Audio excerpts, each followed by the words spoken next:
On today's World Insight, at the 6th Hongqiao International Economic Forum, we host a panel on global trading system at a crossroads. We explore whether our current system will see more integration or fragmentation. Our panel includes Arancha Gonzalez, Dean at the Paris School of International Affairs and former Spanish Foreign Minister, Roberto Azevêdo, former Director General of the WTO, Xiaozhun, former Deputy Director General of the WTO, Tim Yeend, Associate Secretary at the Australian Department of Foreign Affairs and Trade, and Wu Fulin, Chair of the Export-Import Bank of China. Distinguished guests, ladies and gentlemen, what a wonderful day that we are gathering here on the stage here in Shanghai Hongqiao Forum. So our topic today is global trading system at crossroads, more integrations or more fragmentations. One of the things we have realized is that we don't need to talk about the backdrops too much anymore because everybody understands it. But what we need to do now is to have a good laundry list of the utmost challenges that we are facing today with a shared vision of trying to address them. So why don't I begin by asking all of you, what do you consider as the biggest challenges that we are facing in global trading system? And why do you think they are the ones? So if you ask me, Tian Wei, in my view, the biggest risk we are facing today is that we tilt international trade too much towards security, and that we move it away from the laws of economics. That we enhance the logic of security, which is a zero-sum mentality, away from the logic of economics, which is about win-win. So the big challenge for us is how to make sure the pendulum doesn't move too much in this direction of security, away from prosperity. How can we find a new balance between security and the economy that helps us protect ourselves and protect businesses without protectionism and preserving this force for good that has been international trade? I think we have been great beneficiaries of the certainty, predictability that the WTO system has provided over many years, as again we heard from Arancha. But that's not to say that while we've benefited that, we've also recognised and seen the challenges mounting for the global trading system. So the global economic uncertainties, geostrategic tensions, concerns about energy security, food security, the climate transition have really placed new and mounting challenges on the system. I think that we, as a country and a government, therefore, really see the importance of the need for the WTO to evolve and to respond to these challenges so that it doesn't stand the danger of becoming irrelevant in some of these new and emerging discussions. So I think for us, the reform of the multilateral trading system is an absolutely central consideration as we look towards the ministerial meeting in the early next year, in February. And there's no more important issue for us than doing what we can to repair and restore the dispute settlement system. There is some progress being made on that issue in discussions in Geneva, but I wouldn't underestimate the challenges that lie ahead there. But clearly having an enforceable set of rules under the dispute settlement system is absolutely critical, certainly to countries like Australia that rely on that system to be able to protect and advance our economic interests. But I think the other key challenge for the multilateral trading system is how to evolve and adapt. It's part of the reform discussion, but how do we make sure that the WTO remains current and relevant in some of these real discussions of the moment around issues like climate, around industrial policy, sort of state intervention, those suite of issues, and also for us, very importantly, a whole set of issues around inclusiveness, making sure that the trading system is working for everyone. So things like gender, and for Australia, the attention we place on issues around Indigenous and First Nations people, and all of these things are helping and would be signs of moving the system in a direction that we think would be responding to the challenges that lie ahead. I think we are actually today facing a major shift in geopolitical tensions and global trade dynamics. Everybody knows that in the past several years we saw a backtracking of globalization in the sense that countries became more protectionist, there was more onshoring efforts going on, and so on and so forth.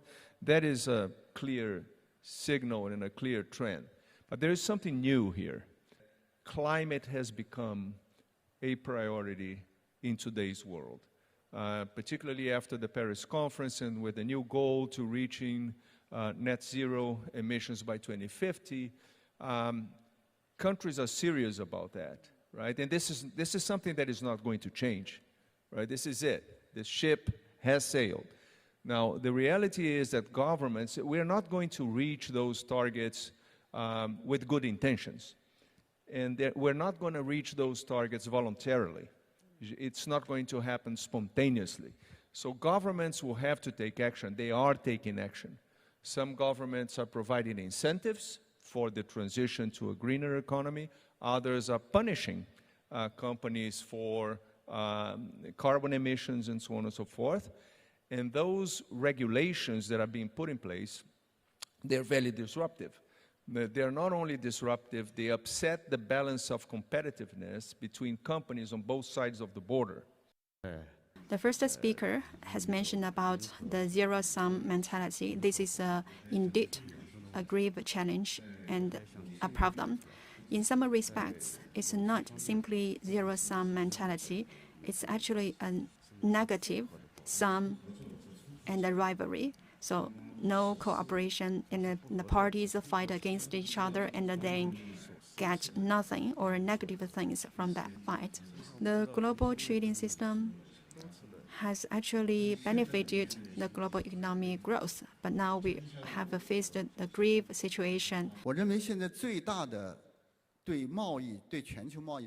biggest challenge to the global trade governance is, as mentioned by President Wu, and some developed countries, including U.S. and European countries, and their economic and trade policies have shifted from the free trading to unionism and protectionism. So previously, and we know that the trade itself can be win-win. But today, suddenly, and it seems that we all forgot that, and it's just like a zero-sum gaming or a negative-sum gaming. It reminded me of when China entered into the WTO at that time, and it was the first time that we heard win-win. There was no such philosophy in the traditional Chinese culture. However, and after joining the WTO, and we accept the philosophy that the trade can be win-win and opening up can be win-win. But it's a regret that when we entered the WTO, and the teacher told us we should achieve win-win results, but they have forgotten it.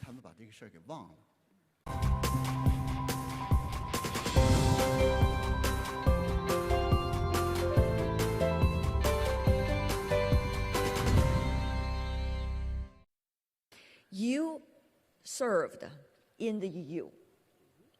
You also serve in an important economy of the European Union, Spain, as a foreign minister, while at the same time at the WTO Secretariat for years. So if I could ask you, what do you see the discussions taking place in Europe about the global trading system, how that can be shaped in a way that could serve about the ultimate purpose of having more integration rather than fragmentation of the global trading system? So what do China and the EU have in common? Is that both need open markets for their growth. So I think what the two need to do is sit down and discuss, follow the advice that Mr. Wu was giving us, to move from nice words to action, to remove obstacles to trade between them at a time when there is a growing trade deficit between China and the EU. Finally, I think both China and the EU have to also do something else. If we want countries to keep markets open, we need to strengthen social safety nets. We need more public policies on education, on healthcare, on pensions, on taxation, because without this, support in our public, support from citizens for open markets will disappear. Tim, go to you. For Australia, the backbone to our economic prosperity for many years has been underpinned by trade and exports. So 1 in 4 jobs in Australia are reliant on exports. And then when you look at the bilateral relationship with China, China is a huge economic partner, notwithstanding some of the problems that have been in the relationship in recent years in terms of the trade relationship. But this is why it's so pleasing to have had the Prime Minister visit, because we are making really good progress on the economic relationship and its fundamental importance to the Australian economy. But I think also Australia and China are both very strong partners multilaterally as well.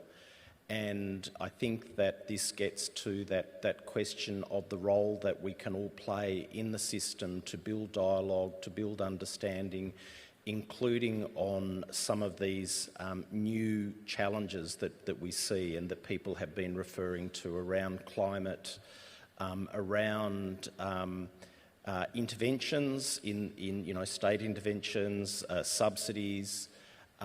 There's more work to be done in understanding the options that we have in those areas. But if you had an opportunity, when you say understanding, to sit down with your Chinese colleagues, what would you like to ask them? How can we work and collaborate more effectively? Bilaterally and but very importantly in the multilateral system as well. Since you already asked that, how to be effectively and also more closely working together, I also need to be fair to give Arancha an opportunity to ask your Chinese colleagues. We've put a few suggestions on the table. Let's see what they have to say. But I'm sure that the answer will be, let's move from words to deeds. Let me go to Mr. Yi and Mr. Wu about efficiently working together and how to be, translating words into actions. I agree with what Arancha has mentioned. Her key message is openness. No matter the Europe or China, they need to have an open market. If China wants to develop, it needs an open international environment. So openness is a common goal both sides should pursue. Second, we need to take more actions, and China is working in this direction. From the perspective of China, I remember Tim asked the question, in WTO, how the multilateral trading system continued to be open. There were some major countries and problems lying with those major countries. But I'm glad to say that some medium-sized countries are stepping ahead to play the leadership. From the perspective of China, what China can do is to contribute to the multilateral trading system, to WTO, and also to deliver more public goods to the WTO. Second, China needs to take a lead in observing the multilateral trading rules. Third, we need to conduct more cooperation with the WTO members. A more virtuous cycle should be established.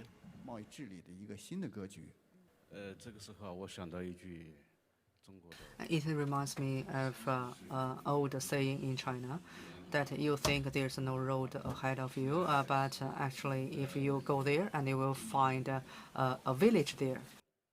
And we see the gaming between the rational and irrational forces, but I believe that in the international trade landscape, and the rational forces will win. Rational forces come from three dimensions. First, and the strong logic of a market, and the force and the power of entrepreneurs. And the second dimension is the power of idea. And we desire for peace and development, and we can reach consensus. And as long as we have ideas, we can take actions.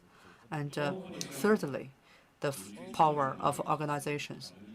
The most important trade organization, WTO, means to organize people and to create miracles. And so we should stimulate the vitality of the international organizations represented by WTO. What are some of your biggest takeaways, particularly given the circumstances that we are in today? We don't have many scenarios before us. Okay, so I can see at least 4 scenarios. One is unilateralism. Okay, you just do what you want and let the other party respond, or that the other parties respond. The problem with that is that, you know, you have the win-win negotiations, you have the win-lose, when if the other side wins, you, or the other side loses, you win, or and vice versa. But in unilateralism, it's often lose-lose. Now, the other scenario is bilaterals, right? So you bilaterally negotiate with the other side. It's more common to have a win-lose situation in that one, sometimes win-win. But then those outside that negotiation lose often. The third scenario is more like regional or some fora that has more homogeneous countries as a part of it, like even the OECD. The problem with that approach is that sometimes you leave out big players who need to be part of those conversations. And then you have the fourth scenario, which is you go to a multilateral trading system, right? Well, the problem with that system now is credibility. It has a really hard time delivering multilateral agreed solutions. And I think we are in a process now in the multilateral system of confidence building. We need to show that we can do things, even if they're not perfectly multilateral. And in order to do those things, you need to take small steps, even if it's not the most tricky issues, but at least some important issues, begin to find solutions where we show the disposition to negotiate, we show the disposition to be flexible. And I am a believer in the system, and I think that if we begin to take those more pragmatic and maybe not so ambitious steps, but very significant and meaningful steps, I think that bit by bit we begin to learn that we can do business, that we can talk to each other in a way that is successful if we take the right approach.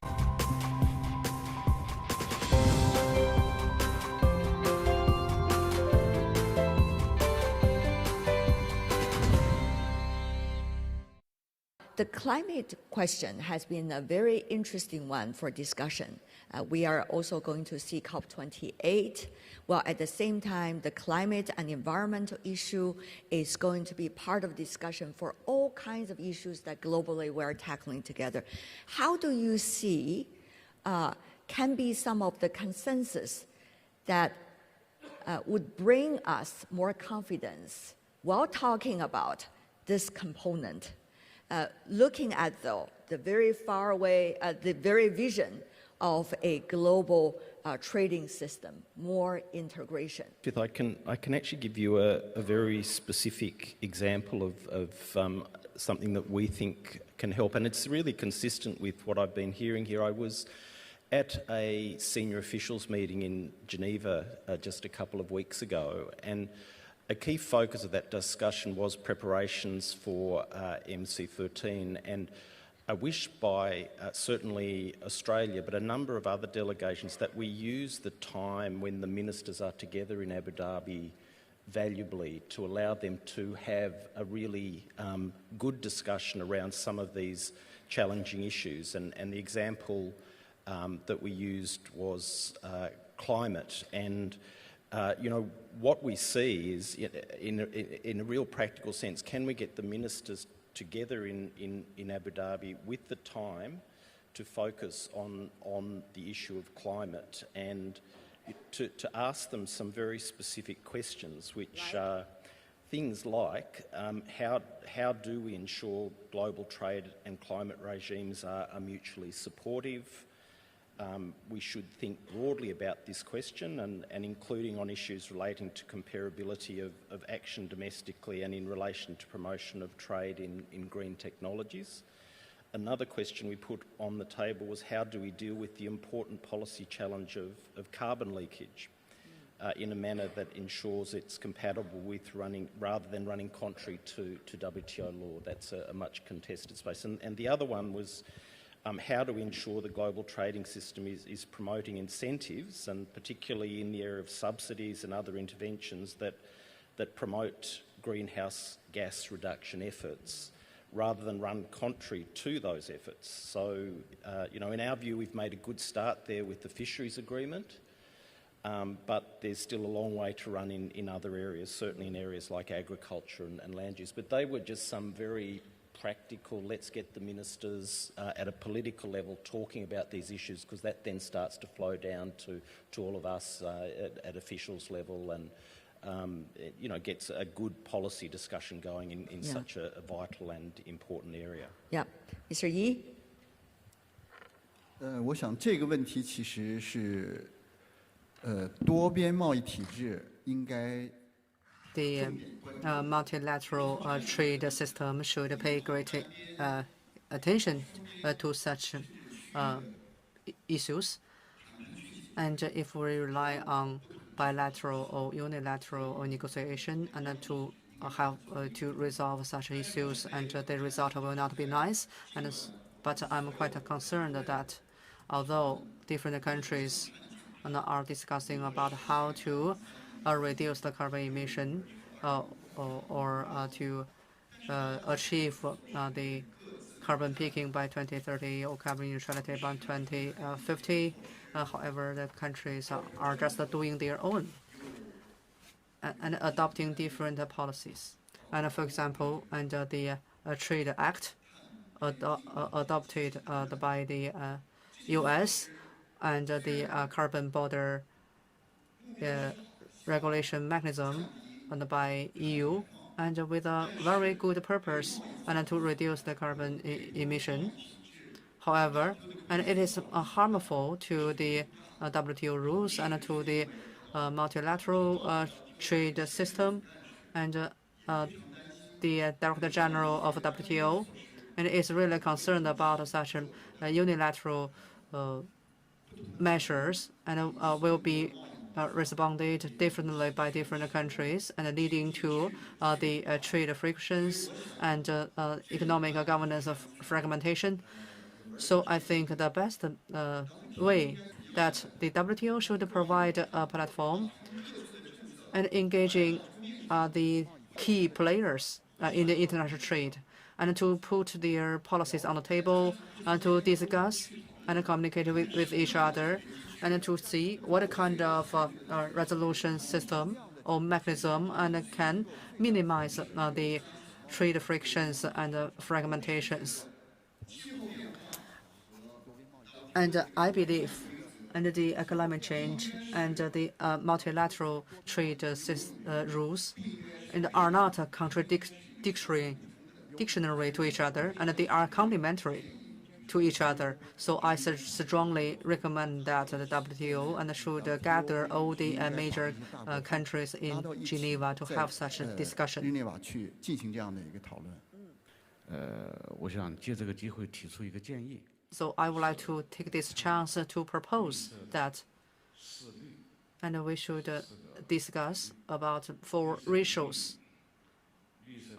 the green interest, green exchange rate, green tax rate, and the green charge rate. Then the players can be motivated. So I think such 4 greens and can be translated into the joint actions. So once again, the biggest priority of challenges, and where do you think we can start? I'd say start now. Okay. Tim. Well, I think start now is a good one as well. So I'll leave it at that. All right. Yeah. I think there is no way we can escape this reality. No way. No way. So, you know, my mom used to say, do it now, don't worry you're waiting for, you know, just go and do it, go and do it. And I think that's, you know, I listen to my mom quite a bit, and I would again. Let's go to the family wisdom. Thank you very much. Mr. Wu. From now, from me. 我就3句短话。 And 3 short sentences. First, 多边主义。 so be a guardian of multilateralism and guardian of the free trade. So Rome is not built in one day. We cannot handle all these challenges that we know today in one day, but at least we have already outlined some of the most important challenges with a shared vision to solve all of them. So ladies and gentlemen, let's put our hands together, a warm round of applause to honor our panelists on the stage. Thank you so much for your sincerity and your insight. Really appreciate it.